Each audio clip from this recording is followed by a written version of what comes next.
বন্ধুরা সবাইকে আসসালামু আলাইকুম। আজকে আমি আপনাদেরকে ফালুদার রেসিপি দেখাচ্ছি।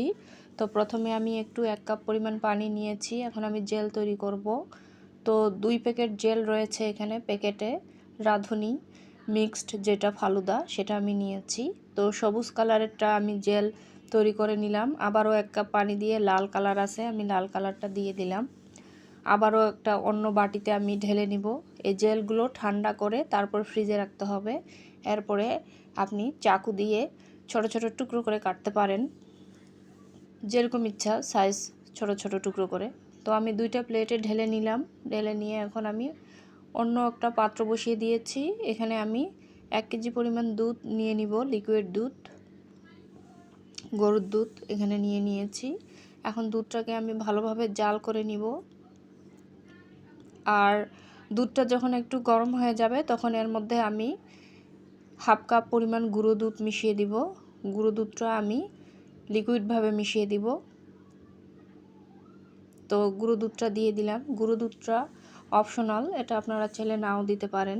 তো দিলে আর কি ভালো হয়, টেস্টটা অনেক বহুগুণে বেড়ে যায়। তো এখন দুধটা বলক হওয়ার অপেক্ষা। তো দুধটা যখন বলক হয়ে আসবে তখন আমি ফালুদাগুলো দিয়ে দিব। প্যাকেটে যে ফালুদা রয়েছে, এখানে নুডলস রয়েছে, তারপরে সাবুদানা রয়েছে, বিভিন্ন ধরনের মশলা।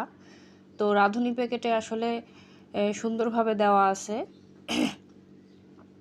একদম রেডি মিক্স ফালুদা। তো আমি দিয়ে দিলাম, দুধটা বলক এসেছে তো দিয়ে দিলাম। এখন আমি চুলার আঁচটা মিডিয়ামে রেখে ভালোভাবে ফালুদাটা রান্না করে নিব। আর মাঝে মাঝে এইভাবে একটু করে নেড়ে দিব। আর কোনো চিনি বা কোনো কিছু দেওয়ার দরকার নাই, সব প্যাকেটের মধ্যেই দেওয়া আছে। তো এইভাবে আর কি নেড়ে চেড়ে দিতে হবে মাঝে মধ্যে, আর দেখতে হবে সিদ্ধ হয়েছে কি না। তো প্রায় হয়ে এসেছে বন্ধুরা, আমি আপনাদেরকে দেখাচ্ছি। দুধটা যখন একটু ঘন হয়ে যাবে আর নুডলসগুলো যখন দেখবেন যে সিদ্ধ হয়ে গিয়েছে তখনই চুলা থেকে নামিয়ে নিতে হবে। আমি আপনাদেরকে আজকে শর্টকাটে দেখাচ্ছি, এর ফুল ভিডিও আমার চ্যানেলে দেওয়া আছে। তো বন্ধুরা হয়ে গিয়েছে, আমি এখন চুলা থেকে নামিয়ে নিব, ঠান্ডা করে নিব। তো আপনারা চাইলে ফ্রিজেও রাখতে পারেন। তো আমি ফ্রিজে রাখিনি, যেহেতু আমাদের সবারই ঠান্ডা লাগছে অনেক। তো আমি এমনি নর্মালি ঠান্ডা করেছি, আপনাদেরকে আমি সার্ভ করে দেখাচ্ছি। আমি এখানে একটা বাটি নিয়েছি। আমি সবগুলো ফালুদা দিব না, আমি সামান্য পরিমাণে সার্ভ করে আপনাদেরকে দেখাচ্ছি, অর্ধেকেরও একটু কম। তো জেলগুলো আমি ফ্রিজে রেখেছিলাম, জেলগুলো বের করে নিয়েছি এবং ছোট ছোট টুকরো করে কেটে নিয়েছি। তো ফালুদা দিয়ে দিলাম।